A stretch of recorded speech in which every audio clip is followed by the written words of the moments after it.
Elizabeth उन्हें तब तक देखती रही जब तक प्रेम और रिया दिखना बंद नहीं हो गए। ये लोग तो काफी आम से दिखते हैं, लेकिन फिर मुझे इनसे डर क्यों लग रहा है? एलिजाबेथ मन ही मन सोचने लगी। एलिजाबेथ, तुम क्या देख रही हो? एक आदमी ने दरवाजा खोलकर अंदर आते हुए कहा। कुछ नहीं, बस ऐसे ही यहां से वहां जाते लोगों को देख रही हूं। एलिजाबेथ ने मुड़कर जवाब दिया। आपने कहा था कि आपने पापा की कोई अमानत ढूंढी है। उन्होंने जब से महेंद्र प्रताप से लड़ाई की है वो तब से गायब हैं। उस आदमी ने अपना हाथ ऊपर किया। उसके हाथ में एक छोटा सा नीले रंग का डिब्बा दिखने लगा। वो उड़कर एलिजाबेथ की तरफ गया। ये मैंने एक नीलामी में देखा था, लेकिन मैं काफी श्योर हूं कि ये तुम्हारे पापा का ही है। इस पर जादू किया गया है और केवल तुम्हारे खून से ही ये खुल सकता है। बस इसलिए मैंने तुम्हें यहां बुलाया था, उस आदमी ने एलिजाबेथ से कहा। एलिजाबेथ ने उड़ते हुए उस डिब्बे को पकड़ लिया। उसने एक लंबी सांस ली और डिब्बा खोल दिया। डिब्बे के अंदर एलिजाबेथ को एक अंगूठी मिली। ये तो पापा की अंगूठी है, एलिजाबेथ ने एक्साइटेड होकर कहा। उसने अंगूठी बाहर निकाली और वो काफी परेशान दिखने लगी। ये तो उनकी सबसे फेवरेट स्पेस मैजिक वाली अंगूठी है। वो हमेशा इसे साथ लेकर चलते थे। उन्हें जरूर कुछ हुआ है। किसी एडवेंचरर को ये जंगल में मिली थी। उसने इसे नीलामी में बेच दिया था क्योंकि उसे लगा कि ये कोई नॉर्मल अंगूठी है। मैं अपने दोस्त के साथ उस नीलामी में गया था। मुझे ये अंगूठी जानी पहचानी लगी, इसलिए मैंने इसे खरीद लिया। तुम्हें अंगूठी खोलकर देखना चाहिए, शायद तुम्हें इसमें कुछ ना कुछ क्लू मिल जाए, आदमी ने एलिजाबेथ से कहा। एलिजाबेथ ने सिर हिलाया। तभी उसकी उंगलियों के बीच एक छोटी सी बर्फ की सुई दिखने लगी। उसने उस सुई से अपनी उंगली में एक छेद किया। उसके खून की एक बूंद अंगूठी पर बने मोती पर गिरी। खून की बूंद तुरंत ही गायब हो गई। तभी एक मैजिक स्क्रीन दिखने लगी जिसमें एक सफेद बालों वाला आदमी था। मुझे पता था एलिजाबेथ कि तुम इसे ढूंढ लोगे, उस आदमी ने स्माइल करके कहा। पापा, एलिजाबेथ ने मैजिक स्क्रीन पर दिख रहे आदमी को देखकर कहा। यह आदमी बर्फीले राक्षस का राजा हुआ करता था। इसका नाम रंगनाथ था। शायद तुम जानना चाहती होगी कि मेरे साथ क्या हुआ, रंगनाथ ने अपनी बात जारी रखकर कहा।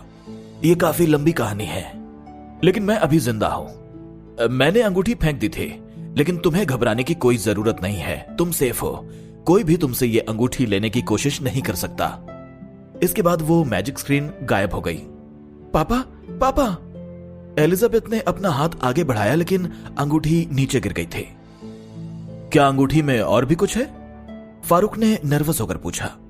एलिजाबेथ ने जब अंगूठी को ध्यान से देखा तो वो काफी सरप्राइज हो गई, लेकिन उसने फारूक को कुछ भी नहीं दिखाया। उसने दुखी सा चेहरा बनाया और अंगूठी वापस डिब्बे में रख दी। नहीं नहीं, ये खाली है, एलिजाबेथ ने फारूक से कहा। फारूक काफी डिसअपॉइंट हो गया। उसे पता था एलिजाबेथ अपने इमोशंस नहीं छुपा सकती। वो तो एलिजाबेथ का चेहरा देखकर समझ गया था कि वो सच बोल रही थी। अंकल, क्या मैं ये अंगूठी रख सकती हूं? एलिजाबेथ ने दुखी चेहरा बनाकर पूछा। हाँ बिल्कुल, तुम ये अंगूठी रख सकती हो। चलो अब मैं चलता हूं। तुम ककाओ गांव बहुत कम आती हो, यहां कुछ दिन रुक क्यों नहीं जाती? फारूक ने कहा। ठीक है, एलिजाबेथ ने सिर हिलाकर जवाब दिया। उसने वो डिब्बा रख दिया और फारूक को एक रोशनी के साथ गायब होते देखती रही। एलिजाबेथ ने अपना हाथ हिलाया और खिड़कियां लग गईं। फिर उसने वो डिब्बा वापस उठाया। पापा को कैसे पता था कि जब मैं ये अंगूठी खोलूंगी तो मैं अकेली नहीं रहूंगी? इसके अंदर असल में है क्या? एलिजाबेथ ने फुसफुसा कर कहा। एलिजाबेथ ने डिब्बे को दोबारा खोला। उसने अपना हाथ हिलाया और उसके चारों तरफ बर्फ का एक बैरियर बन गया। बस बर्फीले राक्षस ही ऐसा जादू कर सकते थे। वो अपने बैरियर के अंदर काफी ताकतवर होते थे और इससे उनकी मैजिक वेव को कोई भी सेंस नहीं कर सकता था। जब उसे विश्वास हो गया कि फारूक भी उसकी मैजिक वेव नहीं समझ पाएगा, तो उसने वापस अंगूठी निकाली। उसके पापा की बात ने और फारूक के अजीब से बिहेवियर ने यह बात तो साबित कर दी थी कि फारूक को अपने भाई की कोई भी चिंता नहीं थी। वो तो बस इस अंगूठी में कुछ ढूंढना चाहता था। एलिजाबेथ ने अंगूठी को हिलाया। तभी उसमें से एक लेटर और 2 डिब्बे बाहर निकल आए। एक डिब्बे का रंग गोल्डन था और दूसरे का सिल्वर। उसके साथ ही एक पर्ची भी निकली जिसमें लिखा था, अगर तुम अकेली नहीं हो तो डिसअपॉइंट सा चेहरा बना लेना और कह देना कि अंगूठी के अंदर कुछ भी नहीं है। बस इसलिए ही एलिजाबेथ ने फारूक से झूठ बोला था। फारूक 9वें लेवल का मैजिशियन था। एलिजाबेथ भूल से भी फारूक से लड़ना नहीं चाहते थे क्योंकि वो काफी कमजोर थे। फारूक अंकल तो मेरे सबसे करीबी फैमिली मेंबर हैं, लेकिन क्या वो मुझे इस अंगूठी के कारण मारना चाहते थे? पापा को आखिर हुआ क्या था? वो वापस क्यों नहीं आए? एलिजाबेथ के दिमाग में कई सारे सवाल उठने लगे। उसने अपने सामने रखे दोनों डिब्बों को देखा और एक लेटर का एनवेलप उठा लिया। ये एनवेलप बर्फ के टुकड़े जितना ठंडा था। तभी एक सिल्वर कलर की लाइट एलिजाबेथ की चारों तरफ आई और वापस एनवेलप में चली गई। बर्फ टूट गई और उसके अंदर से एक लेटर निकला। एलिजाबेथ ने लेटर खोला और उसे पढ़ने लगी। उसमें लिखा था, एलिजाबेथ मेरी बेटी, मुझे खुशी है कि तुम ये लेटर पढ़ रही हो और मुझे इस बात का काफी दुख भी है कि मैं बिना कुछ कहे ही तुम्हें छोड़कर चला आया। एलिजाबेथ ने जैसे ही अपने पापा की राइटिंग पहचानी, उसकी आंखों में आंसू आ गए। वो लेटर पढ़ती रही, मुझे ढूंढने में अपना वक्त बर्बाद मत करना, क्योंकि मैं भी शायद किसी को ढूंढ रहा हूं। तुम बर्फीले राक्षसों की रानी बनने वाली हो। लोग सोचते हैं कि मैं महेंद्र प्रताप से हार गया और उसके बाद शायद मर गया। नहीं, ऐसा कुछ भी नहीं है। मैं वापस इसलिए नहीं आया क्योंकि मेरे पास एक बहुत जरूरी काम है और महेंद्र प्रताप को भी ढूंढना चाहता हूं। मुझे नहीं लगता कि वो मर चुका है। मैं तुम्हें कुछ बताना चाहता हूं। 17 साल पहले मुझे एक औरत से प्यार हो गया था। उसका नाम गीता था। जब मैं गीता को छोड़कर गया तब मुझे नहीं पता था कि वो मां बनने वाली थी। काफी सालों बाद पता चला कि उसे एक बेटी हुई थी। अब तक वो लड़की 14 साल की हो चुकी होगी। वो भी तुम्हारी दादी की तरह एक सुनहरी राक्षस थी। मुझे माफ करना कि तुम्हारी मां की मौत के बाद मुझे दूसरी औरत से प्यार हुआ। गीता ने मेरा बहुत ख्याल रखा। मैं नहीं चाहता था कि वो लोग मेरी वजह से किसी परेशानी में पड़े। इसलिए जब मैं उन्हें छोड़कर आया तो उसके बाद से मैंने कभी उन्हें नहीं देखा। इन डिब्बों में राक्षसों की मोती है। मैं चाहता हूं कि तुम अपने 20वें जन्मदिन पर बर्फीला मोती खा लो। इससे तुम्हारी बर्फीले राक्षस वाली ताकत काफी बढ़ जाएगी। तुम इतनी ताकतवर हो जाओगी कि कोई भी तुम्हारे रास्ते में आने की हिम्मत नहीं करेगा और तुम ही बर्फीले राक्षसों की रानी बनोगी। लेकिन मैं चाहता हूं कि तुम सबसे पहले अपनी बहन और उसकी मां को ढूंढो। ककाओ गांव में एक आधी राक्षस लड़की को ढूंढना ज्यादा कठिन काम नहीं होगा। तुम्हें उसके 18वें जन्मदिन पर उसे सुनहरा मोती खिलाना होगा। इससे वो एक असली राक्षस बन जाएगी। तुम उस पर विश्वास कर सकती हो, लेकिन इसके अलावा किसी पर भी भरोसा मत करना, अपने परिवार वालों पर भी नहीं। मैंने राजगद्दी और मेरे बीच में आने वाले बहुत से राक्षसों का कत्ल किया है। जब तक तुम ताकतवर रहोगे तब तक सभी तुम्हारे सामने झुकेंगे। मेरी बहन भी है? एलिजाबेथ बहुत से मिले जुले इमोशंस के साथ लेटर को देख रही थी। तभी लेटर के टुकड़े टुकड़े हो गए और वो जमीन पर गिर गया। मेरी मां की मौत आपकी वजह से हुई थी, लेकिन उन्हें कभी आपसे नफरत नहीं हुई। आप किसी दूसरी औरत से प्यार कैसे कर सकते थे? एलिजाबेथ ने अपनी मुट्ठी बांधकर सोचा। फिर उसने अपने सामने रखे दोनों राक्षस मोतियों की तरफ देखा।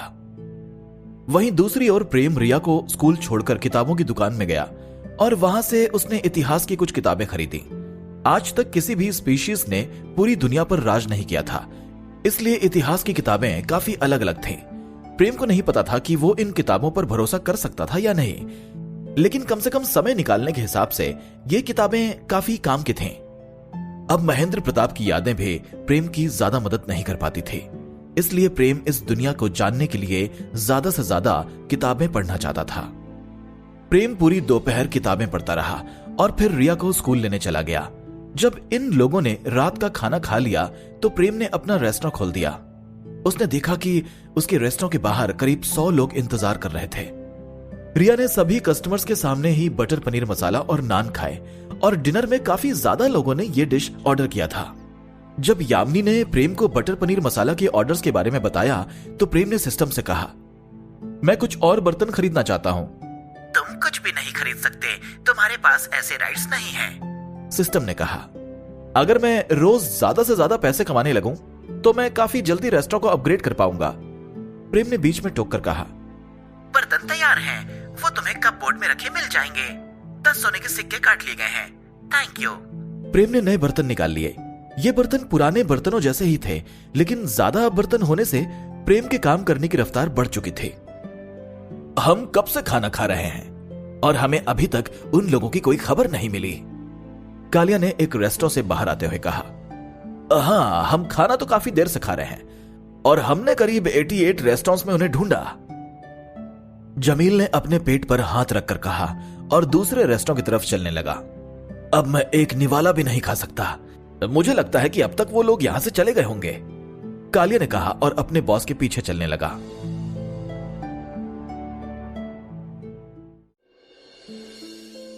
शाम हो गई थी। रिया लवी और प्रीति का रेस्टोरेंट में इंतजार कर रही थी। अभी तक प्रीति दीदी और बड़े भालू क्यों नहीं आए? रिया ने रेस्टोरेंट के दरवाजे की तरफ देखकर कहा। बाहर काफी अंधेरा हो चुका था। रिया को प्रीति पसंद थी, उसे प्रीति से लगाव महसूस होता था। प्रीति को देखकर रिया को अपनी मम्मी की याद आती थी। प्रेम भले ही एक अच्छा बाप था, लेकिन वो कभी भी रिया को मां जैसा प्यार नहीं दे सकता था। और जब तक प्रेम काफी ताकतवर नहीं हो जाता, तब तक वो रिया की मां को ढूंढने भी नहीं निकल सकता था। ताकतवर होने के लिए प्रेम को ज्यादा से ज्यादा काम करने की जरूरत थी, ताकि वो पैसे कमा सके और स्ट्रेंथ खरीद सके। वहीं लवी और प्रीति रेस्टोरेंट के रास्ते में ही थे। आज मैं 2 बटर पनीर मसाला, 1 बोल बहुत मीठी रसमलाई और 1 प्लेट शाही कबाब खाऊंगी, प्रीति ने एक्साइटेड होकर लवी से कहा। ठीक है, लवी ने स्माइल करते हुए सिर हिलाकर जवाब दिया। लेकिन हमें जल्दी से जल्दी अपना खाना खत्म करना होगा। अगर वो लोग यहां तक हमारा पीछा करते आ रहे हैं तो जल्दी वो प्रेम के रेस्टोरेंट तक भी पहुंच जाएंगे, लवी ने फुसफुसा कर कहा। हाँ, मुझे पता है, प्रीति ने सिर हिलाकर कहा। जब वो दोनों प्रेम के रेस्टोरेंट पहुंचे तब तक 8 बज चुके थे। बहुत से लोग अभी भी सीट खाली होने का इंतजार कर रहे थे। प्रीति दीदी, आप आ गई, रिया ने प्रीति को देखकर कहा। वो अपनी कुर्सी से उतरी और खुश होकर प्रीति की तरफ जाने लगी। गुड इवनिंग रिया, हम तुम्हारे रेस्टोरेंट का खाना खाने आ ही गए, प्रीति ने रिया के बालों में हाथ फेरते हुए कहा। अंदर आइए, मेरे पापा सबसे अच्छा खाना बनाते हैं, रिया ने कहा। दूसरी ओर रिया के मैजिक टीचर अमित उसके लिए जादू की छड़ी बनाने में बिजी थे। चलो फिर, यहां का काम तो हो गया। अब मैं वसीम से कहूंगा कि वो यहां आए और हम मिलकर हमारी स्टूडेंट के लिए एक शानदार छड़ी बनाएं, अमित ने डायग्राम दूर रखते हुए कहा और नवीन को उसके ऑफिस की डेस्क पर बैठा देखने लगा। अरे कोई बात नहीं, बस अपना वादा मत भूलना। तुम्हें यहाँ के स्टूडेंट्स को हर महीने आधे घंटे पढ़ाना पड़ेगा, नवीन ने कहा। तुम सच में चाहते हो कि मैं उन्हें पढ़ाऊं? ऐसे तो शायद उनका भविष्य ही बर्बाद हो जाए, अमित ने कहा। तुम तो आग के सबसे अच्छे जादूगर हो, तुमसे अच्छा यह जादू कोई क्या सिखाएगा, नवीन ने जवाब दिया। अमित नवीन की आंखों में देखता रहा और उसने कुछ भी नहीं कहा। मैजिशियंस के लिए लड़ाकू मैजिक भी काफी काम का होता है, नवीन ने कहा। तुमने दुनिया को दिखा दिया है कि बाकी मैजिक की तरह लड़ाकू मैजिक भी काफी ताकतवर चीज है। बस इतना ही सीखने के लिए काफी है। बाकी चीज मैं अपने बच्चों पर छोड़ देता हूं कि उन्हें कैसा मैजिक सीखना है। शायद एक दिन ऐसा आ जाए जब मैजिशियंस 2-2 हाथ करने में भी कभी ना सोचें। अरे, तुम्हारे अलावा किसी और ने मुझसे ऐसी बात कही होती तो मुझे लगता कि जैसे उसका दिमाग खराब हो गया है, लेकिन मुझे तुम्हारी बात पर भरोसा है, अमित ने स्माइल करके कहा। बस मैं तुम्हें एक बात साफ कर देना चाहता हूं कि कुछ ऐसी चीजें हैं जो मैं सिर्फ अपनी स्टूडेंट रिया को ही सिखाऊंगा और उसके अलावा किसी को भी नहीं। ठीक है, कोई बात नहीं, रिया भी तो इसी स्कूल की स्टूडेंट है, नवीन ने स्माइल करते हुए कहा। हाँ, एक बात और, मुझे एक मैजिक रूम बनाने के लिए जगह चाहिए, अमित ने कहा। और ये जगह कितनी बड़ी होनी चाहिए, नवीन ने पूछा। अभी जो मैजिक रूम में यूज कर रहा हूं उससे तो बड़ी होनी चाहिए। कितनी? 10 गुना बड़ी? अरे नहीं, मैं थोड़ी वफादारों की पूरी बिल्डिंग को यहां लेकर आने वाला हूं, अमित ने जवाब दिया। लेकिन अगर कोई ये काम कर सकता है तो वो तुम ही होगे। तुम स्कूल के बाहर वाली बिल्डिंग इस्तेमाल कर सकते हो, वो भी स्कूल की ही प्रॉपर्टी है, नवीन ने हंसकर कहा। Thank you. आओ अब चलकर डिनर करें, मैं तुम्हें आज कमाल की डिश खिलाऊंगा, अमित ने सिर हिलाकर कहा। ककाओ गांव में कोई भी ऐसी डिश नहीं है जो मैंने अभी तक ना खाई हो। नवीन ने इंटरेस्ट ना दिखाते हुए कहा, लेकिन फिर भी वो अपनी जगह से खड़ा हो गया। अच्छा, तो तुम्हें अपनी बात पर इतना भरोसा है? मैं तुमसे वादा करता हूं कि मैं तुम्हें ऐसी चीज खिलाऊंगा जो तुमने आज तक कभी ना खाई होगी, अमित ने बाहर जाते हुए कहा। नवीन चुपचाप उसके पीछे चलता रहा। शिकारी जैसे दिखने वाले लोग अपना मोटा सा पेट लेकर यहां वहां घूम रहे थे। अब वो चौराहे के उस कोने के पास आ चुके थे जहां प्रेम का रेस्टोरेंट था। बॉस, बाकी लोगों के हिसाब से देखें तो वो लोग यहीं होने चाहिए थे, उनमें से एक आदमी ने कहा। लेकिन हमने कागज में लिखे ऑलमोस्ट सभी रेस्टोरेंट में खाना खा लिया है और अभी तक हम उन्हें नहीं ढूंढ पाए। अब हमें क्या करना चाहिए? कितनी अच्छी खुशबू आ रही है, हमने अभी तक ऐसी कोई डिश नहीं खाई है, कालिया ने चारों तरफ घूमते हुए कहा और उसकी नजरें मारिया रेस्टोरेंट पर पड़ी। मुझे वो मिल गए, वो वहां बैठे हैं, उसने इशारा करते हुए चिल्लाकर कहा। क्या तुम्हें पक्का यकीन है? जमील ने अपनी आईब्रो ऊपर करके पूछा। चांद की रोशनी चारों तरफ फैली हुई थी। सभी शिकारी जैसे दिखने वाले लोग कालिया को एक्साइटेड होकर देख रहे थे। मुझे पक्का यकीन है, कालिया ने कहा। मैं उनके पीछे सालों से लगा हुआ हूं, मुझे उनकी खुशबू बहुत अच्छे से याद है। वो इसी रेस्टोरेंट में बैठे हैं। हमारे पास अब ज्यादा वक्त नहीं है, हम उन्हें इस बार बचकर जाने नहीं दे सकते, जमील ने स्माइल करते हुए कहा और उसने अपने धनुष पर बाण चढ़ा लिया था। शिकार करने का वक्त आ गया है। बाकी लोगों ने भी घोड़े पर बैठकर अपने धनुष निकाल लिए और स्माइल करने लगे। वो सभी चुपचाप रेस्टोरेंट की तरफ बढ़ने लगे। मारिया रेस्टोरेंट से थोड़ी ही दूर पर महेश एक पेड़ के किनारे लेटा हुआ था और जम्हाई ले रहा था। उसने इन लोगों को देख लिया और उसके होश उड़ गए। वो समझ गया था कि ये लोग मारिया रेस्टोरेंट में डिनर करने नहीं जा रहे थे, बल्कि कोई परेशानी खड़ी करने जा रहे थे। महेश दोपहर से ही इन लोगों का पीछा कर रहा था, लेकिन अभी तक इन लोगों ने सिर्फ अलग अलग रेस्टोरेंट में खाना ही खाया था और कुछ भी हंगामा नहीं किया था। महेश को समझ आ चुका था कि ये लोग किसी को ढूंढ रहे थे और मारिया रेस्टोरेंट में ही उनका शिकार बैठा हुआ था। बलबीर और रमन दोनों ने महेश से कहा था कि मारिया रेस्टोरेंट में कुछ भी गड़बड़ नहीं होनी चाहिए। अब महेश को जल्दी फोर्स बुलाने की जरूरत थी। रात के सन्नाटे में जोर से एक सीटी की आवाज सुनाई दी। बलबीर ने जैसे ही यह आवाज सुनी, वो मारिया रेस्टोरेंट की तरफ देखने लगा। बॉस, क्या हुआ? विकास ने पूछा। मैं बिल्कुल सही था, वो लोग किसी को ढूंढ रहे थे और अब उन्हें उनका शिकार मिल चुका है। जल्दी घोड़े पर बैठो और सबको बता दो, 7वें लेवल का खतरा आया है, बलबीर ने कहा और रेस्टोरेंट की तरफ दौड़ने लगा। प्रेम ने बलबीर के दोस्त का बदला लिया था, इसलिए बलबीर प्रेम का काफी शुक्रगुजार था और अब वो उसके रेस्टोरेंट की रक्षा करने के लिए कुछ भी कर सकता था। ठीक है बॉस। विकास दौड़कर अपने घोड़े की तरफ गया।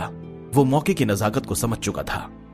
इन सबसे अनजान उत्कर्ष और उसके 5 लावा डीमंस मारिया रेस्टोरेंट की तरफ आ रहे थे। उनमें से 2 डीमंस निखिल और निहाल थे और बाकी 3 कोई नए लावा डीमंस थे। वो सभी अपने लीडर के पीछे पीछे चल रहे थे। बॉस, आपने तो कमाल का ग्रुप बनाया है, आप पहले से बहुत ताकतवर हो गए हैं। हमारा ग्रुप तो सबसे अच्छा है। वो सब तो ठीक है बॉस, लेकिन हम खाना खाने कहां जा रहे हैं? ये ग्रुप मैंने अकेले नहीं बनाया है और हमारा एक स्लोगन भी है, उत्कर्ष ने कहा। अब उसके ग्रुप में 6 लोग हो चुके थे और बहुत से लावा डीमंस अभी आने बाकी थे।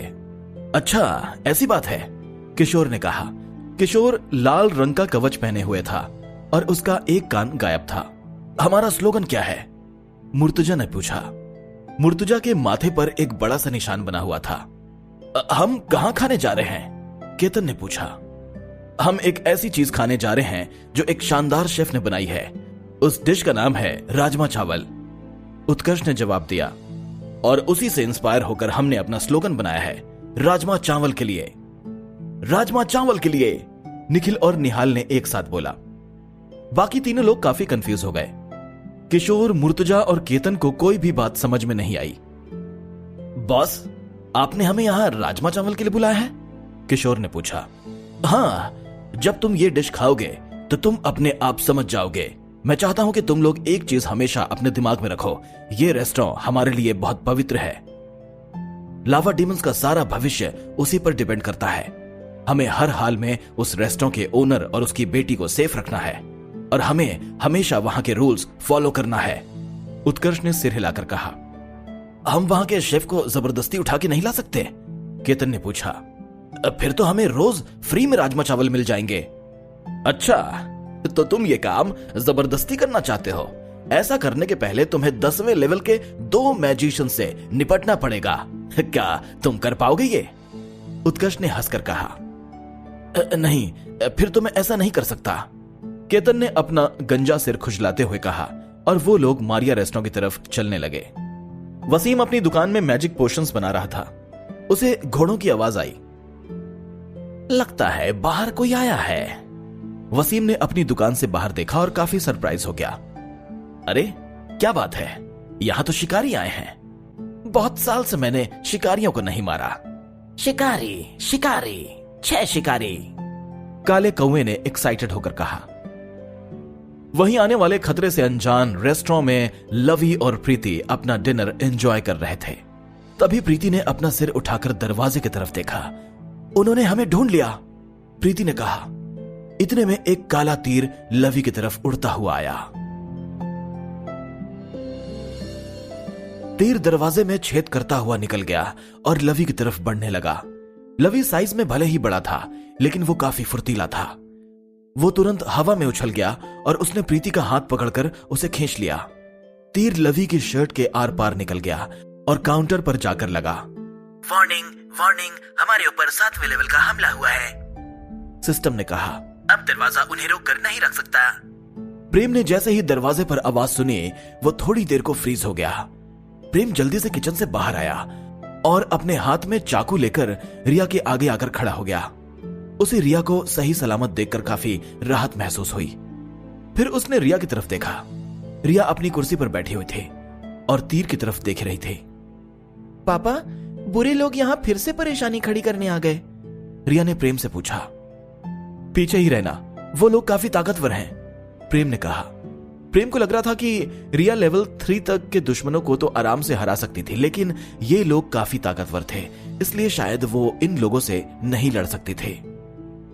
इस तीर से तो मेरी जान भी जा सकती थी, तुम्हें तो पता है ना, प्रेम ने सिस्टम से कहा। नहीं, ऐसा बिल्कुल नहीं होता, ये सब मेरे कंट्रोल में था। मैंने तीर का रास्ता भी बदला ताकि कोई भी कस्टमर को नुकसान न पहुंचे, और मैंने तीर से उड़ने वाली धूल भी तुरंत साफ कर दी ताकि कोई भी कस्टमर डिस्टर्ब ना हो। तुम्हें तो मेरा शुक्रगुजार होना चाहिए और तुम मुझ पर चिल्ला रहे हो, सिस्टम ने जवाब दिया। प्रेम को यह जानकर राहत महसूस हुई कि सिस्टम भी उसे मरने नहीं देना चाहता था, लेकिन अब प्रेम समझ चुका था कि रेस्टोरेंट को अपग्रेड करना ही पड़ेगा ताकि रेस्टोरेंट का डिफेंस सिस्टम थोड़ा स्ट्रांग हो जाए, और प्रेम को जल्दी से जल्दी ये करने की जरूरत थी। लवी प्रीति का हाथ पकड़कर जमीन पर वापस आया। वो दरवाजे की तरफ गुस्से में देखने लगा। उन्होंने हमें ढूंढ लिया, प्रीति ने फुसफुसाकर कहा और अपनी मुट्ठी बांध ली। उसके चारों तरफ एक हरी रोशनी दिखी और वो जाकर लवी से जुड़ गई। तभी रेस्टोरेंट में बैठे सभी लोगों को समझ आ गया कि अब उनकी जान काफी खतरे में है। कुछ लोग तो थर थर कांपने लगे और बाकी लोग यहां वहां घबराकर देखने लगे। कुछ कस्टमर्स टेबल के नीचे भी छुप गए थे, लेकिन ज्यादातर कस्टमर वैसे के वैसे ही बैठे रहे। श्रुति भी प्रेम के आगे खड़ी हो गई। मिनी, यहां आ जाओ, इस तीर में काफी ज्यादा ताकत थी, श्रुति ने परेशान होकर कहा। श्रुति 7वें लेवल की एक मैजिशियन थी और उसे तीर चलाना भी आता था। उसे पता था कि एक तीर से 2 लोगों को कैसे मारा जा सकता है, और वो भी दरवाजे में से आर पार तीर निकालना जानती थी। श्रुति को इस तीर में कोई भी मैजिक वेव फील नहीं हुई थी, इसलिए वो समझ चुकी थी कि जिसने भी ये तीर चलाया था वो कम से कम 7वें लेवल का तो था। श्रुति कोई भी रिस्क नहीं लेना चाहती थी, लेकिन वो प्रेम, रिया और मिनी की मदद करना चाहती थी। उसे पता था कि ये लोग प्रेम, रिया और मिनी पर हमला नहीं करेंगे। उसे यह भी पता था कि अगर प्रेम और रिया को कुछ भी हुआ तो वसीम चुप नहीं बैठेगा। श्रुति की उंगलियों के चारों तरफ हरे नीले रंग की रोशनी दिखने लगी। यामिनी उन लोगों के पास चलकर गई। वो काफी डरी हुई थी, लेकिन वो श्रुति के आगे खड़ी हुई और उसने एक ट्रे को सीधा पकड़ लिया।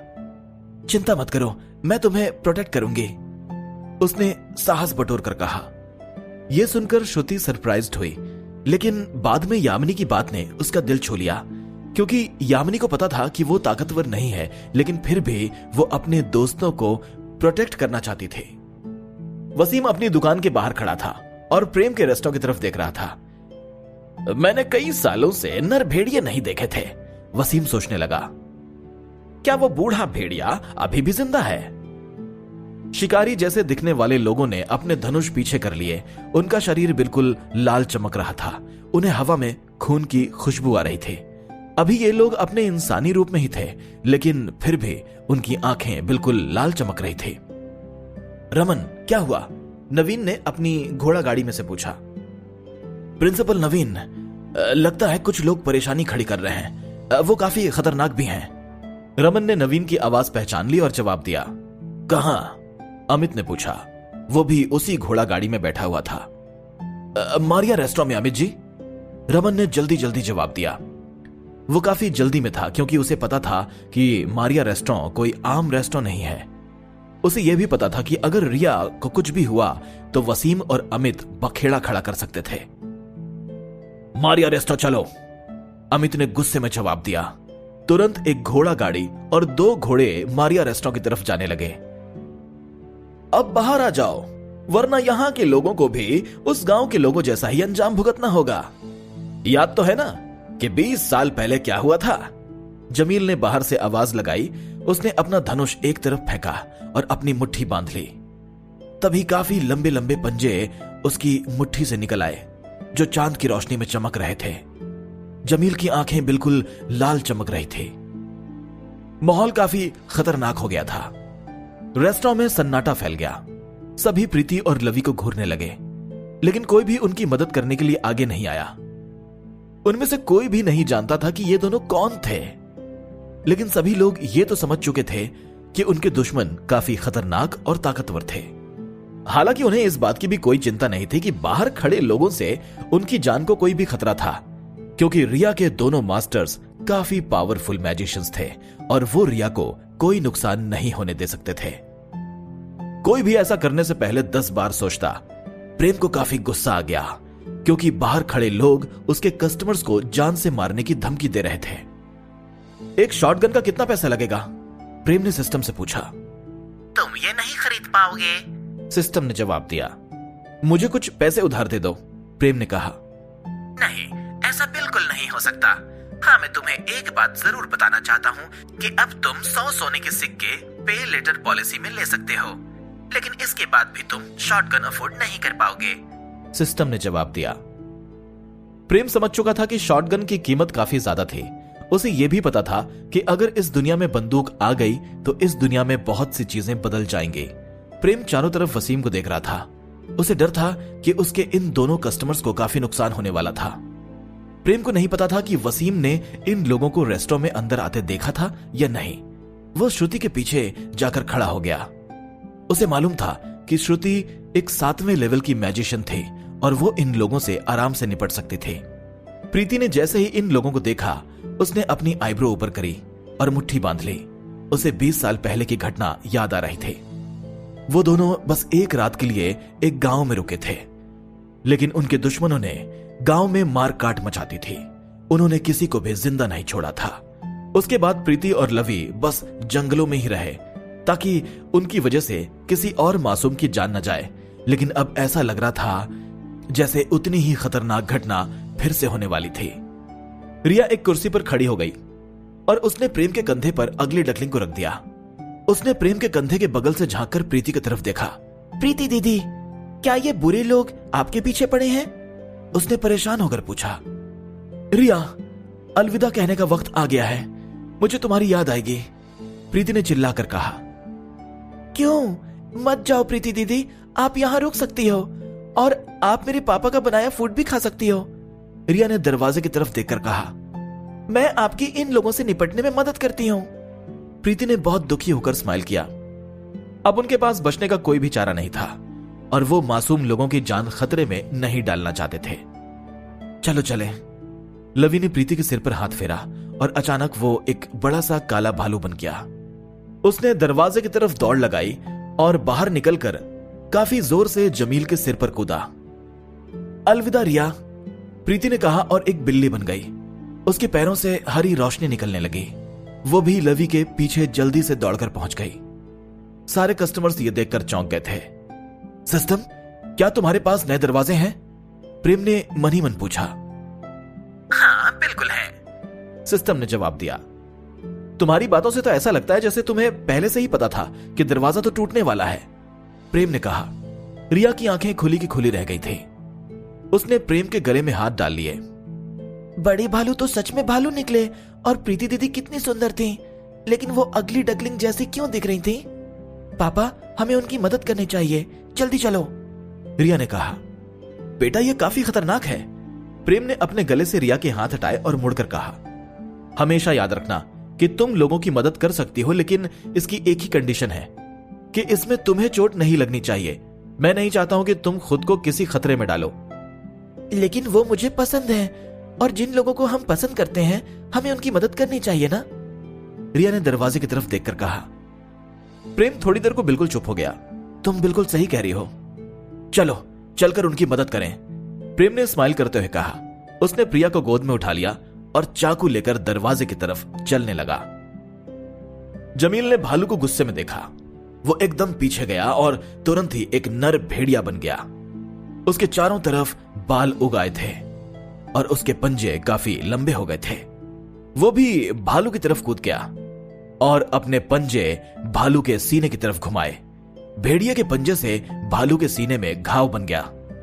तभी भालू का एक पंच भेड़िए के चेहरे पर पड़ा और उसके कुछ दांत बाहर निकल आए। थोड़ा संभलने के बाद उन लोगों ने दोबारा लड़ाई शुरू कर दी। दोनों काफी गुस्से में थे और काफी फुर्ती से लड़ाई कर रहे थे। उनकी खतरनाक लड़ाई से आसपास के पेड़ भी टूट रहे थे। चारों तरफ खून दिख रहा था। सभी कस्टमर्स काफी चौंक गए थे। उन्हें ऐसी लड़ाई ककाओ गांव में आज तक कभी भी देखने को नहीं मिली थी। तभी एक सफेद बिल्ली उछलकर बाहर आई। उसके पैरों से हरी रोशनी निकल रही थी। तभी भालू के चारों तरफ हरी रोशनी दिखने लगी जो उसके घाव के अंदर जाने लगी। उसका खून निकलना बंद हो गया और उसका घाव भी भरने लगा और उसका साइज पहले से काफी बड़ा हो गया। उसने तुरंत ही जमील को एक पंच मारा और वो धक्के से दूर उड़ गया। जमील ने जमीन पर अपने पंजे गड़ाए और खुद को रोक लिया। उसके मुंह से खून निकलने लगा। पकड़ो इसे, उसने चिल्लाकर कहा।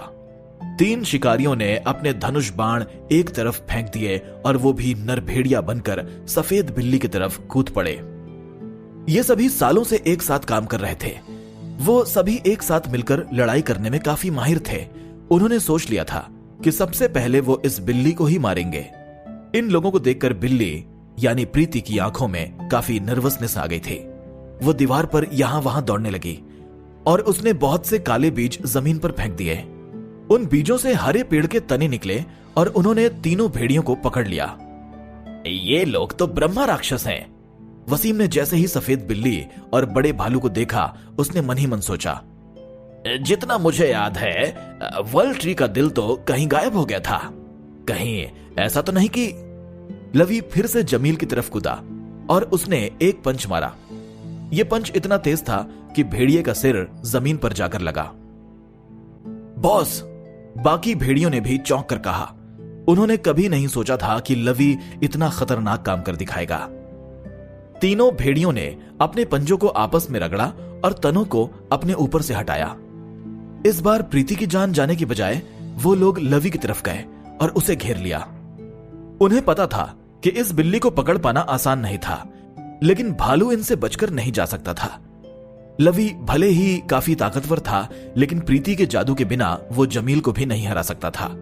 अब इन भेड़ियों को बस भालू को पकड़ने की जरूरत थी। उन्हें पता था कि ये बिल्ली कभी भी भालू को छोड़कर नहीं जाएगी। लवी ने जमील के सिर पर पंच मारना जारी रखा। तभी बादलों के पीछे से चांद निकल आया, जिससे सारे भेड़िए एक्साइटेड हो गए। जमील के चारों तरफ से एक लाल रोशनी का विस्फोट हुआ।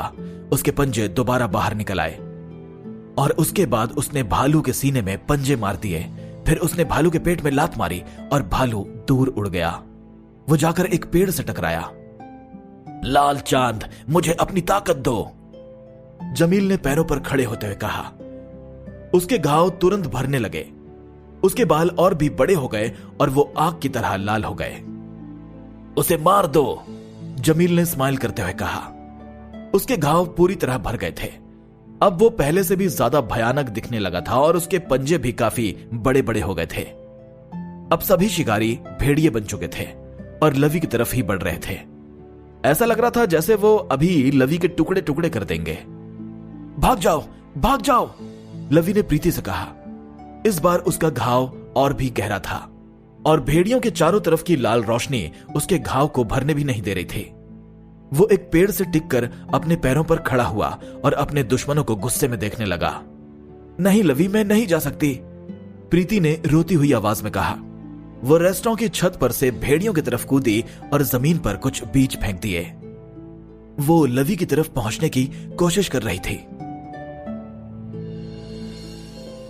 बॉस, वहां देखिए, किशोर ने कहा। क्या वो लोग लड़ रहे हैं? बॉस, क्या यहां लड़ना मना नहीं है? केतन ने पूछा। क्या? उत्कर्ष ने सरप्राइज होकर देखा। वो भी इस गांव में लड़ाई करने की हिम्मत नहीं करता था। प्रेम मुसीबत में है, जल्दी करो, हमें उसकी मदद करनी होगी, उत्कर्ष ने कहा। उसके सभी साथियों के आंखों में खुशी घुल गई। उनके मन में खुशी थी कि वो प्रेम की मदद कर पाएंगे। वहीं रेस्टोरेंट से बाहर जमील ने पेड़ों के तनों को चीरते हुए प्रीति को ललकारा। आ जाओ, नीचे आ जाओ छोटी बिल्ली। वो काफी ऊंचा कूदा और उसने अपने पंजे प्रीति की तरफ घुमाए। नहीं, लवी जोर से चिल्लाया। उसने एक पेड़ उखाड़ा और उसे जमील के सिर की तरफ फेंक कर मारा। प्रीति की आंखों में डर साफ देखा जा सकता था। उसने चारों तरफ एक मैजिक बैरियर बना लिया, लेकिन वो बहुत ही जल्दी टूट भी गया।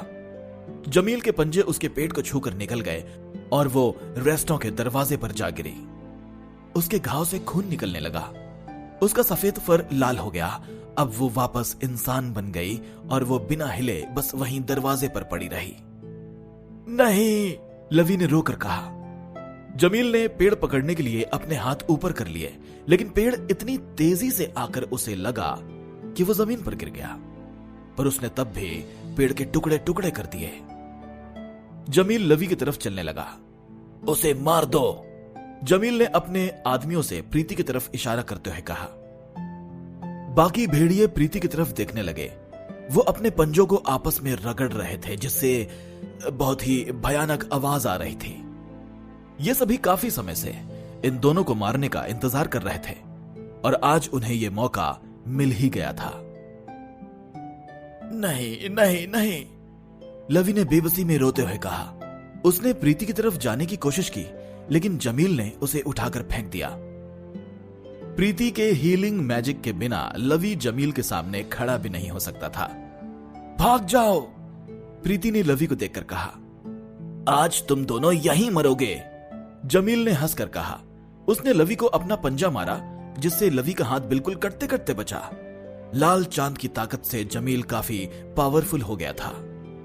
सभी कस्टमर्स को प्रीति और लवी को देखकर काफी बुरा लग रहा था, लेकिन वो इनकी कोई भी मदद नहीं कर सकते थे। कुछ कस्टमर्स तो यहां वहां देखने लगे, क्योंकि वो ये सब कुछ होता देख नहीं पा रहे थे। जैसे ही बलबीर ने भेड़ियों को प्रीति की तरफ बढ़ते देखा, उसने अपनी तलवार बाहर निकाल ली। उसे पता था कि ये सभी उससे काफी ज्यादा ताकतवर हैं, लेकिन वो एक योद्धा था और एक ऑफिसर भी, इसलिए वो पीछे नहीं हट सकता था। वसीम ने अपनी आंखें सिकुड़कर प्रीति की तरफ देखा। वर्ल्ड ट्री का दिल इसके अंदर है। अब वो एक पेड़ बन चुका है। लेकिन वो तो मर चुका था। ये दोनों तो वाकई ब्रह्मा राक्षस हैं, वसीम ने धीरे धीरे फुसफुसाकर कहा। इनका नेचर मैजिक तो बॉनो के लाइफ मैजिक जितना ही ताकतवर होता है, लेकिन इसके लिए इन्हें वर्ल्ड ट्री की जरूरत होती है। इनकी उम्मीद तो पेड़ के मर जाने पर ही खत्म हो गई थी। लगता है आज मैंने उस पेड़ को ढूंढ लिया। भेड़ियों ने अपने पंजे ऊपर उठाए और प्रीति के टुकड़े टुकड़े करने के लिए बिल्कुल तैयार थे। तभी रेस्टोरेंट में से एक आवाज आई, रुको। सभी भेड़ियों ने दरवाजे की तरफ देखा तो प्रेम चाकू लेकर खड़ा था और उसकी गोद में रिया थी। रेस्टोरेंट के अंदर और बाहर खड़े लोग काफी चौंक गए थे। कहीं इसका दिमाग तो खराब नहीं हो गया? आज तो इसे बचाने रिया के दोनों मास्टर्स भी नहीं हैं। काश मैं भी इसके जितना बहादुर होता। रिया भले ही ताकतवर है, लेकिन मुझे नहीं लगता कि वो इन भेड़ियों को हरा सकती है। उसे तो चोट भी लग सकती है। बहुत से लोगों को प्रेम, रिया और प्रेम की बनाई चीजें पसंद थी और सभी उनकी रक्षा करना चाहते थे। कुछ लोगों ने तो अपनी तलवारें और जादुई छड़ी उठाकर उनकी तरफ दौड़ना भी शुरू कर दिया था। रिया प्रेम की गोदी से उतरी और प्रीति की तरफ दौड़कर गई। प्रीति दीदी, आप ठीक तो हो? यहां से चली जाओ रिया, प्रीति ने काफी डरी हुई आवाज में कहा। प्रीति नहीं चाहती थी कि उसकी वजह से किसी को भी चोट लगे, खासकर रिया को। लेकिन रिया प्रीति और भेड़ियों के बीच में आकर खड़ी हो गई। तुम लोगों की हिम्मत कैसे हुई कि तुमने प्रीति दीदी और बड़े भालू को चोट पहुंचाई? रिया ने अपना हाथ ऊपर उठाया। उसके हाथों में फायर बॉल दिखने लगी। वसीम ने जैसे ही रिया को देखा, उसने अपनी छड़ी बाहर निकाल दी। उसकी छड़ी में रोशनी दिखने लगी। मुझे तो अब छोटे बच्चों का टेस्ट भी याद नहीं है, लेकिन मैं शर्त लगाता हूं ये काफी लाजवाब लगेगी, एक भेड़िए ने अपने होंठ चाटते हुए कहा। प्रेम ने वसीम को देख लिया था। वो दौड़कर रिया के आगे जाकर खड़ा हो गया। तुमने इस पर उंगली भी उठाई तो मैं तुम्हें मौत के घाट उतार दूंगा, प्रेम ने गुस्से में कहा। अगर प्रेम पहले जितना ताकतवर होता तो अभी तक उसने इस भेड़िए के सिर में यह चाकू घुसा दिया होता। तुम कोशिश करके क्यों नहीं देखते, बेवकूफ इंसान, भेड़िए ने हंसकर प्रेम से कहा और अपने पंजे प्रेम की तरफ घुमाए। वसीम ने अपना हाथ ऊपर उठा लिया। बलबीर दौड़कर उनकी तरफ जाने लगा। देखने वालों ने अपनी आंखें बंद कर ली। प्रेम की रक्षा करो, एक आवाज आई। ऐसा कहते ही आग के गोले जैसा दिखने वाला एक लावा डीमन भेड़िए की तरफ दौड़कर गया और एक लोहे की कुर्सी उसके सिर पर मार दी। प्रेम और उसके रेस्टोरेंट के लिए और भी आवाज सुनाई दी और सभी भेड़ियों की तरफ बढ़ने लगे। बलबीर ने प्रेम की तरफ दौड़ लगाई। श्रुति अपना जादू करने ही वाली थी। यामिनी ने एक ट्रे भेड़ियों की तरफ फेंक दी, लेकिन कुर्सी के वार ने उस भेड़िए को दूर फेंक दिया था और प्रेम बच गया था। अगर तुम इसे चोट पहुंचाना चाहते हो तो तुम्हें पहले मुझसे निपटना होगा, उत्कर्ष ने हाथ में कुर्सी पकड़े हुए कहा। उसके चारों तरफ आग दिख रही थी। उसके बॉडी क्रैक्स में से गर्म लावा बह रहा था। वो अंधेरे में बहुत ही खतरनाक लग रहा था। प्रेम रिया के सामने आकर इसलिए खड़ा हो गया था क्योंकि उसको पता था कि वसीम और श्रुति तो उसे बचा ही लेंगे, लेकिन उत्कर्ष को देखकर वो काफी सरप्राइज हो गया था और वो अब उत्कर्ष का काफी शुक्रगुजार था। उत्कर्ष के आने से प्रेम को काफी राहत महसूस हुई। सभी कस्टमर्स लावा डीमंस को देखने लगे। उसने भेड़िए को कुर्सी से पछाड़ दिया, एक आदमी ने कहा। देखो, अब तो प्रेम को कोई चिंता ही नहीं है। प्रेम के कितने ताकतवर दोस्त हैं। बाकी कस्टमर्स को उत्कर्ष की कुर्सी के बारे में पता था। उत्कर्ष हमेशा बाकी कस्टमर्स से दूर रहता था और अपनी कुर्सी लेकर ही आता था। लोगों ने भी कभी नहीं सोचा था कि उत्कर्ष इतना ताकतवर था। श्रुति उत्कर्ष को एक नजर में देखकर समझ गई कि वो कम से कम 8 लेवल का तो था। श्रुति प्रीति के पास गई और उसने कुछ मंत्र पढ़े। तभी एक नीले रंग की रोशनी दिखी और प्रीति का खून बहना बंद हो गया। यामिनी भी उत्कर्ष की तरफ देखने लगी। क्या बात है, रिया ने खुश होकर कहा। उत्कर्ष को रिया का कॉम्प्लीमेंट काफी पसंद आया। रिया, अब सब तुम मुझ पर छोड़ दो, मैं इनको सबक सिखाता हूं, उसने स्माइल करते हुए कहा। उसने बाकी भेड़ियों की तरफ देखा और अपने आदमियों से कहा, इनको मिट्टी में मिला दो। उसके सभी लावा डीमन साथी भेड़ियों की तरफ दौड़ने लगे। जमील ने भालू को एक और पंच मारा और उसे दूर फेंक दिया। मैं इस गांव से तंग आ गया हूं। तुम लोगों की हिम्मत भी कैसे हुई कि तुमने मेरा मुकाबला करने की कोशिश की। लवी दोबारा से इंसान बन गया था। वो अपना सिर उठाकर प्रीति को देखने की कोशिश कर रहा था। उत्कर्ष दौड़कर जमील की तरफ जाने लगा। उत्कर्ष जहां जहां भी कदम रख रहा था, लावा के छेद बनते जा रहे थे। ऐसा है तो फिर अब सब मारे जाएंगे, जमील ने कहा और उत्कर्ष की तरफ दौड़ने लगा। जमील के पंजे चांद की रोशनी में चमक रहे थे। इसे तो मजा चखाना ही पड़ेगा, उत्कर्ष ने कहा और अपनी कुर्सी जमील की तरफ घुमाई। कुर्सी जैसे ही जमील पर पड़ी, जमील ने अपने पंजों से उसे रोक लिया, लेकिन कुर्सी की रफ्तार इतनी ज्यादा तेज थी कि जमील थोड़ी दूर तक खिसक गया। जमील ने अपने पंजों से खुद को रोका। तुम्हारी यहां आने की हिम्मत कैसे हुई, उत्कर्ष ने जमील की तरफ जाते हुए कहा। जमील अपने पैरों पर भी खड़ा नहीं हो पा रहा था। जमील और उत्कर्ष दोनों ही 7वें लेवल के हुआ करते थे। उत्कर्ष ने अभी अभी 7वां लेवल पार कर लिया था। उसके बाकी साथियों की ताकत बढ़ाने का भी एक ही तरीका था, प्रेम के बनाए राजमा चावल। इसलिए प्रेम के रास्ते का हर खतरा ये लोग हटाने के लिए तैयार थे। ये सभी भेड़िए प्रेम के दुश्मन थे और दुश्मनों की एक ही सजा होती है, मौत। वसीम भी ये लड़ाई देख रहा था। उसने कई सालों से 8वें लेवल का कोई भी लावा डेमन नहीं देखा था। अब वसीम ने अपनी छड़ी नीचे कर ली थी। जैसे जैसे उत्कर्ष जमील की तरफ बढ़ता जा रहा था, जमील की आंखों में डर भी बढ़ता जा रहा था। जमील समझ चुका था कि वो उत्कर्ष को नहीं हरा सकता। चांद की ताकत भी अब उसके किसी काम का नहीं था। तुम बहुत बड़ी गलती कर रहे हो। तुम्हें पूरी जिंदगी इसका हिसाब चुकाना पड़ेगा, क्योंकि हम भेड़िए हैं। हम तो तुम्हें ढूंढ ही लेंगे। जमील बोल ही रहा था, तभी उत्कर्ष ने कुर्सी घुमाकर मारी। जमील कुछ भी नहीं कर पाया, लेकिन उसने अपना पंजा आगे बढ़ा दिया। तुम मुझे मारने की बात कर रहे हो? उत्कर्ष ने कहा, और जमील उठ पाता इससे पहले ही उसने एक बार और कुर्सी जमील के सिर पर मार दी। सभी देखने वालों को काफी राहत महसूस हुई। वो लोग ये देखकर चौंक गए थे कि उत्कर्ष इतने खतरनाक भेड़िए को कुर्सी से हरा दिया था। निखिल, निहाल और बाकी लावा डीमंस भी जमील के सारे साथियों को मार गिराया। उत्कर्ष ने पहले ही कह दिया था कि उन्हें अपना जादू इस्तेमाल नहीं करना है, इसलिए उन्होंने हाथों से ही सबको ढेर कर दिया था। ये लोग राजमा चावल के लिए भेड़ियों के साथ लड़ने के लिए तैयार हो गए? एक कस्टमर ने पूछा। मुझे भी ऐसे ही लगता है, इनका स्लोगन भी यही था, राजमा चावल के लिए। दूसरे कस्टमर ने जवाब दिया, खाने का प्यार यही तो होता है। अगर प्रेम को कुछ भी हो जाता तो मैं खुद उन भेड़ियों को मार गिराता। एक आदमी ने कहा। बहुत बढ़िया, बड़े गंजे सिर, रिया ने उत्कर्ष से कहा। तभी उसे कुछ याद आया और वो प्रीति के पास जाकर बैठ गई। प्रीति दीदी, आप ठीक तो है ना? रिया ने पूछा। अपनी चोट का ख्याल न करते हुए प्रीति ने लवी की तरफ देखा। लवी के घावों से खून निकल रहा था। लवी को बचाओ प्लीज, प्रीति ने कहा। आयशा दीदी, क्या आप उनकी मदद कर सकती हैं? रिया ने श्रुति से पूछा। प्रेम भी श्रुति की तरफ देखने लगा।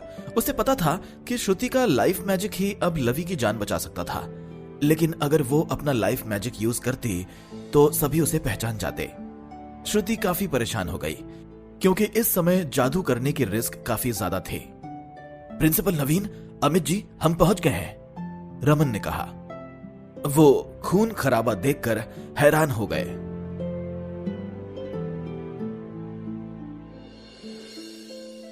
रेस्टोरेंट के बाहर का नजारा कुछ और ही था। टूटे हुए पेड़, जमीन पर बड़े बड़े गड्ढे, उन्हें देख ऐसा लगता था कि मानो कोई बहुत बड़ी त्रासदी हुई हो। रमन ने सालों से ऐसा भयानक नजारा नहीं देखा था। अमित तुरंत घोड़ा गाड़ी से बाहर आया और रेस्टोरेंट की तरफ देखकर उसे काफी राहत महसूस हुई। भगवान का शुक्र है कि रिया को कुछ भी नहीं हुआ। अमित ने वसीम की तरफ देखा और फिर उत्कर्ष की तरफ। उत्कर्ष अभी भी अपनी कुर्सी से जमील को मार रहा था। सभी लोग लड़ाई देखने में बिजी थे। किसी ने भी घोड़ा गाड़ी को आते देखा ही नहीं था। रमन ने भी राहत की सांस ली, क्योंकि उसे पता था कि अगर रिया को कुछ भी हो जाता तो अमित और वसीम इस पूरे गांव में तबाही मचा देते। तभी जमील ने जोर से गुर्राया। उसका फर चमकने लगा और वो काफी बड़ा हो गया था। उसने अपने पंजे कुर्सी पर मारे, उसमें से चिंगारियां निकलने लगीं। उत्कर्ष कुछ कदम पीछे खिसक गया। ककाओ गांव तो आओ, आज ककाओ गांव में तबाही मचाते हैं, जमील ने खड़े होते हुए कहा। अगर तुम्हें भगवान से मिलने की इतनी जल्दी है तो आओ, मैं तुम्हारी इच्छा पूरी करता हूं। उसकी पीठ से बहुत सारी हड्डियों का बना एक ढांचा बाहर निकल आया। उसके मुंह से खून टपकने लगा। बाकी नर भेड़ियों की आंखें भी बिल्कुल लाल हो गईं। वो ऊपर की तरफ कूदे और उन्होंने सारे लावा डीमंस को दूर फेंक दिया। इन सबको मार के इनके खून से नहाएंगे, जमील ने रेस्टोरेंट की तरफ इशारा करते हुए चिल्लाकर अपने साथियों से कहा। यह कहते ही वो एक बड़ा सा भेड़िया बन गया। उसका सुर्ख लाल फर अंधेरे में चमक रहा था। वो तेजी से रेस्टोरेंट की तरफ दौड़ने लगा, जिससे जमीन में गड्ढे होने लगे। बाकी नर भेड़ियों ने भी चिल्लाया और वो भी बड़े बड़े भेड़िए बन गए। सभी दौड़कर प्रेम के रेस्टोरेंट की तरफ बढ़ने लगे। इस अवतार में उनकी बॉडी को काफी नुकसान हो सकता था, इसलिए उन्हें ज्यादा से ज्यादा खून पीने की जरूरत थी।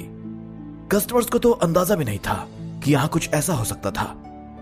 बहुत से कस्टमर्स थर थर कांपने लगे। उत्कर्ष का चेहरा भी अजीब सा दिखने लगा। वो उनके पीछे दौड़कर गया, लेकिन भेड़िए बहुत ज्यादा तेज थे। अब उत्कर्ष इनमें से किसी को भी रोक नहीं सकता था। यहां से जल्दी भागो, श्रुति ने चिल्लाकर कहा। उसने रिया और यामिनी का हाथ पकड़ा और दूर कूद गई। अब श्रुति भी इनसे लड़ने की हिम्मत नहीं कर सकती थी। प्रेम को सभी कस्टमर्स की आंखों में डर साफ दिख रहा था। कमजोर और डरपोक इंसानों को तो मर जाना चाहिए, जमील ने चिल्लाकर कहा। ये लोग हार क्यों नहीं मानते? प्रेम ने कहा और वसीम की तरफ देखने लगा। भेड़िए प्रेम के रेस्टोरेंट की तरफ दौड़कर आ रहे थे। तभी एक तेज आवाज आई, तुमने ककाओ गांव को गलत समझा है। एक लंबा पतला आदमी घोड़ा गाड़ी से निकला और उसने अपना हाथ ऊपर कर लिया। जमील इनविजिबल बैरियर से टकराया। वो अभी भी लोगों को अपने गुस्से भरी आंखों से घूर रहा था। तभी बाकी 5 भेड़िए भी बैरियर से टकराए। घबराओ मत, अब तुम सभी सेफ हो, नवीन ने कहा। लोग बचने के लिए जमीन पर लेट गए थे। सभी लोग अभी भी सदमे से बाहर नहीं आए थे, लेकिन जैसे ही उन्होंने घोड़ा गाड़ी की तरफ देखा, उन्होंने प्रिंसिपल को पहचान लिया। प्रिंसिपल नवीन, हाँ ये तो प्रिंसिपल नवीन है। नवीन को देखकर लोगों को काफी राहत महसूस हुई। नवीन की वजह से आज वो लोग जिंदा बच गए थे। सभी लोग काफी खुश हो गए थे। अब उन्हें ये भेड़िए भयानक नहीं लग रहे थे। बहुत से लोगों को पता था कि नवीन काफी ताकतवर था। नवीन 10वें लेवल का मैजिशियन था जो हमेशा अपने स्टूडेंट से अच्छे से बिहेव करता था और ककाओ गांव में हमेशा शांति बनाए रखने के लिए कोशिश करता था। नवीन के आने के बाद इन भेड़ियों से अब किसी को कोई खतरा नहीं बचा था। नवीन ने अपने हाथ की मुट्ठी बनाई और कुछ मंत्र फूके। ऐसा करते ही भेड़ियों की हड्डियां टूटने लगीं। भेड़िए वापस इंसानी रूप में आ गए थे। अब ये तुम्हारे हवाले हैं, इनको इनके किए की सजा जरूर मिलनी चाहिए, नवीन ने रमन से कहा। जमील प्रीति की तरफ देखने लगा। उसे आज बहुत अफसोस हो रहा था क्योंकि वो नर भेड़ियों के ऊपर का श्राप उतारने के बस कुछ कदम ही दूर था। लेकिन प्रेम ने सारा मामला बिगाड़ दिया था। रमन ने कुछ मंत्र पढ़े और सभी भेड़ियों को बांध दिया। इन्हें जेल की हवा खिलाओ, उसने अपने आदमियों से कहा। मैंने यहां एक शानदार रेस्टोरेंट के बारे में कहीं तो सुना था, नवीन ने स्माइल करते हुए कहा। जैसे जैसे वो आगे बढ़ रहा था, जमीन के गड्ढे भरते जा रहे थे। अब जमीन इतनी साफ दिख रही थी जैसे यहां कुछ हुआ ही नहीं था। शायद ये वही रेस्टोरेंट है, नवीन ने मारिया रेस्टोरेंट की तरफ देखकर कहा। लोग नवीन के जाने के लिए रास्ता छोड़ रहे थे। प्रेम अचानक से हुए इस चेंज को देखकर काफी चौंक गया था। एक भेड़िया तो ठीक प्रेम के सिर के सामने आकर रुक गया था। प्रेम को इस सबसे बिल्कुल भी डर नहीं लगा था। प्रेम नवीन को देखकर काफी खुश हुआ था। नवीन ने सारा मामला बहुत जल्दी ही सुलझा दिया था, वरना चीजें और भी ज्यादा बिगड़ सकती थीं, लेकिन नवीन ने सब संभाल लिया था। अब प्रेम बस उम्मीद कर सकता था कि लोगों को उसके रेस्टोरेंट में खाना खाने से कोई दिक्कत नहीं होगी। प्रेम के रेस्टोरेंट में काफी बड़े बड़े लोग खाना खाने आने लगे थे जो प्रेम की सुरक्षा भी करते थे। लेकिन दूसरी तरफ काफी लोग प्रेम के रेस्टोरेंट की तरफ बुरी नजरें गड़ाए बैठे थे। अब प्रेम ज्यादा दिन अपनी सच्चाई नहीं छुपा सकता था। उसे अब कोई नया तरीका ढूंढने की जरूरत थी। इसके साथ साथ प्रेम को ज्यादा से ज्यादा ताकतवर होने की भी जरूरत थी ताकि वो खुद की और रिया की रक्षा कर सके। उत्कर्ष भी नवीन की ताकत देखकर चौंक गया था। उसे नहीं पता था कि नवीन ने अभी अभी क्या किया, लेकिन वो समझ गया था कि नवीन अमित से भी ज्यादा अच्छा जादू जानता था। उत्कर्ष के साथी उत्कर्ष से भी ज्यादा कंफ्यूज थे। बॉस, अभी अभी क्या हुआ? निखिल ने पूछा। उत्कर्ष अपने सदमे से बाहर आया। लड़ाई खत्म हो गई, अब खुद को शांत कर लो। उत्कर्ष ने अपनी कुर्सी पीछे कर ली और स्माइल करते हुए कहा। उसने अभी अभी 7वें लेवल के एक नर भेड़िए को करीब करीब मौत के घाट उतार दिया था। बाकी लावा डीमंस ने वही किया जो उत्कर्ष ने कहा। वो नवीन को नहीं जानते थे, लेकिन वो समझ चुके थे कि नवीन काफी ज्यादा ताकतवर है। श्रुति नवीन की तरफ देखने लगी। उसने अपने बचपन में नवीन, वसीम और अमित के बारे में काफी सुना था। श्रुति ने कभी नहीं सोचा था कि वो इन तीनों 10वें लेवल के मैजिशियन से ककाओ गांव में मिलेगी। हाँ, यही तो है वो रेस्टोरेंट, अमित ने स्माइल करते हुए नवीन से कहा। प्रिंसिपल नवीन, इनका क्या करना है? रमन ने प्रीति, लवी और लावा डीमंस की तरफ इशारा करते हुए पूछा। लावा डीमंस ऐसे बिहेव कर रहे थे जैसे उन्होंने कुछ किया ही नहीं था। ककाओ गांव के कानून के अनुसार इन सभी से पूछताछ की जानी चाहिए थी। नवीन ने जैसे ही प्रीति की तरफ देखा, वो काफी सरप्राइज हो गया। सबसे पहले तो इनके घाव भरो, उसके बाद तुम्हें जो सही लगता है वो तुम कर सकते हो, नवीन ने रमन से कहा। ठीक है प्रिंसिपल नवीन, रमन ने सिर हिलाकर कहा। रमन हीलिंग मैजिक इतने अच्छे से नहीं जानता था, इसलिए उसने विकास पर यह काम छोड़ दिया था। इन्हें मैं देखता हूं, वसीम ने कहा और उसके पैरों के नीचे बर्फ दिखने लगी। वह जल्दी से चलकर लवी और प्रीति की तरफ गया। उसने उनके घाव को जमा दिया। लवी और प्रीति एक दूसरे को देखने लगे और उनकी आंखों में आंसू आ गए। रमन अब काफी परेशान था। उसे समझ में नहीं आ रहा था कि उसे इन दोनों को ले जाना चाहिए या नहीं। ये लोग मेरे साथ हैं, अमित ने लावा डीमंस की तरफ इशारा करते हुए कहा। मेरी स्टूडेंट्स की रक्षा करने के लिए शुक्रिया मेरे शेरों। बलबीर ने जैसे ही अमित की बात सुनी, वो अपनी जगह पर रुक गया। वो उत्कर्ष से सवाल जवाब करने के लिए आगे बढ़ रहा था। मास्टर आधी दाढ़ी वाले, मास्टर कछुआ, प्लीज प्रीति दीदी और बड़े भालू को बचाओ, रिया ने चिंता भरी आवाज में कहा। वहीं एलिजाबेथ नवीन को एक पेड़ के पीछे से देख रही थी। एलिजाबेथ का बर्फीला बैरियर भी स्पेस मैजिक का एक टाइप था, इसलिए उसने नवीन का स्पेस मैजिक बहुत आसानी से पहचान लिया था। एलिजाबेथ के पापा भी नवीन जितने ताकतवर नहीं थे। जैसे ही उसने यामिनी की तरफ देखा, उसकी आंखें खुली की खुली रह गईं। पूरे राज्य में बहुत ही कम आधी राक्षस स्पीशीज के लोग थे, क्योंकि राक्षस हजारों साल तक जिंदा रहते थे, इसलिए वो अपनी पत्नियों के तौर पर इंसानों को नहीं चुनते थे। आधी राक्षस स्पीशीज के लोगों के अंदर राक्षसों का खून था, लेकिन वो कभी भी पूरे राक्षस नहीं बन पाते थे। यामिनी की तरह ही सभी आधे राक्षस लोगों के सिर पर सींग हुआ करते थे, लेकिन फिर भी वो आम इंसानों की तरह ही दिखते थे। एलिजाबेथ को आधी राक्षस स्पीशीज के लोग पसंद नहीं थे, क्योंकि उनका राक्षसों से कोई भी कंपैरिजन नहीं था। लेकिन अब वक्त बदल चुका था। उसे पता था कि उसकी एक आधी राक्षस बहन है। रिया दौड़कर अपने दोनों मास्टर्स के पास आई। उसने पहले प्रीति और लवी की तरफ देखा और फिर अमित और वसीम की तरफ देखने लगी। प्लीज उनकी मदद कीजिए ना, उसने अमित और वसीम से कहा। मुझे हीलिंग मैजिक नहीं आता, अमित ने स्माइल करते हुए कहा। मैंने उनका खून बहना तो रोक दिया है, लेकिन मुझे इनको मैजिक पोशन बनाने के लिए मेरी दुकान तक जाना पड़ेगा, वसीम ने कहा। इनको मेरी दुकान तक ले जाने में मेरी मदद करो, उसने लावा डीमंस की तरफ देखकर कहा। नवीन भी रिया की बात से काफी सहमत था। उसे अमित की नई स्टूडेंट काफी स्मार्ट और केयरिंग लगी थी। हाँ बिल्कुल, उत्कर्ष ने जवाब दिया और लवी को उठा लिया। मैं प्रीति को लेकर चलती हूं, यामिनी ने प्रीति की तरफ जाते हुए कहा। उसने प्रीति को उठाया और वसीम की दुकान की तरफ जाने लगी। बॉस, मैं भी उनकी मदद करती हूं, श्रुति ने प्रेम से कहा। फिर वो वसीम की दुकान की तरफ चली गई। पापा, क्या मैं भी वहां जा सकती हूं? मुझे प्रीति दीदी की काफी चिंता हो रही है, रिया ने कहा। हाँ बिल्कुल, तुमने तो आज काफी बहादुरी दिखाई है, प्रेम ने रिया के बालों में हाथ फेरते हुए कहा। रिया स्माइल करने लगी और वसीम की दुकान की तरफ दौड़ने लगी। अगले डकलिंग रिया के पीछे पीछे जा रही थी। इन दोनों से बाद में सवाल कर लेना, लावा डीमंस को जाने दो, क्योंकि उन्होंने प्रेम और रिया की रक्षा की है, रमन ने बलबीर से कहा। मुझे माफ करना कि आप सबको यह देखना पड़ा, प्रेम ने बाहर खड़े लोगों से कहा। अगर आपको बिना दरवाजे रेस्टोरेंट में आने में कोई दिक्कत ना हो तो आप अंदर आ सकते हैं। प्रेम को भी लवी और प्रीति की काफी चिंता थी, लेकिन उसका रेस्टोरेंट खुला हुआ था और उसमें काफी कस्टमर्स भी बैठे हुए थे, इसलिए उसे सबसे पहले उनका ख्याल रखने की जरूरत थी। प्रेम, मैं बटर पनीर मसाला और नान खाऊंगा और उसके साथ एक बोल बहुत मीठी रसमलाई भी, अमित ने सबसे पहले अंदर आकर कहा। नवीन भी अमित के पीछे पीछे अंदर आ गया। नवीन को प्रेम काफी बहादुर इंसान लगा था, क्योंकि प्रेम के चेहरे पर डर नाम की कोई चीज नहीं दिख रही थी।